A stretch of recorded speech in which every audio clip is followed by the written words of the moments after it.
ஆச்சி குழம்பு மிளகாய் தூள் வழங்கும் மணி செய்திகள். இணைந்து வழங்குபவர்கள் அரசன் சோ.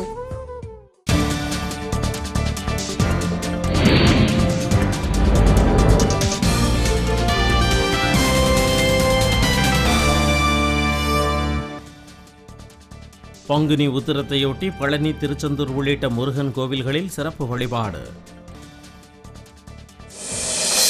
முதலமைச்சர்கள், தலைமை நீதிபதிகள் மாநாடு டெல்லியில் இன்று தொடக்கம். நாளை மறுநாள் மோடி உரை. அரசு மேல்நிலைப் பள்ளிகளில் முன்னுரிமை அடிப்படையில் கணினி ஆசிரியர்களை நியமிக்க தடை. விருதுநகர் மாவட்டத்தில் கிரானைட் முறைகேடு குறித்து 10 நாட்களில் அறிக்கை தர ஆட்சியருக்கு சகாயம் குழு ஆணை.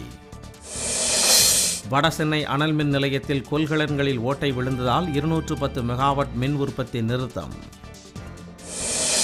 புனித வெள்ளி நாளையொட்டி தேவாலயங்களில் நடைபெற்ற வழிபாடுகளில் ஏராளமான கிறிஸ்தவர்கள் பங்கேற்பு. மயிலாடுதுறை அடுத்த தரங்கம்பாடியில் வட்டாட்சியர் அலுவலகம் செல்லும் சாலையில் கொட்டப்படும் கழிவுகளால் மக்கள் அவதி. அருப்புக்கோட்டை அருகே தனியார் உணவு விடுதி மீது நாட்டு வெடிகுண்டு வீசிய வழக்கில் 5 பேர் கைது. சேலத்தில் நோய்க்கான மருந்தை போதைக்கு பயன்படுத்திய மாணவர்களிடம் விசாரணை. மருந்து கடை உரிமையாளர்கள் கைது. முன்பதிவு காலம் அதிகரிப்பு எதிரொலி. ஒரே நாளில் 13,45,000 தொடர்வண்டி பயணச்சீட்டுகள் விற்பனை. ஆச்சி குழம்பு மிளகாய் தூள் வழங்கிய மணி செய்திகள். இணைந்து வழங்கியவர்கள் அரசன் சோ.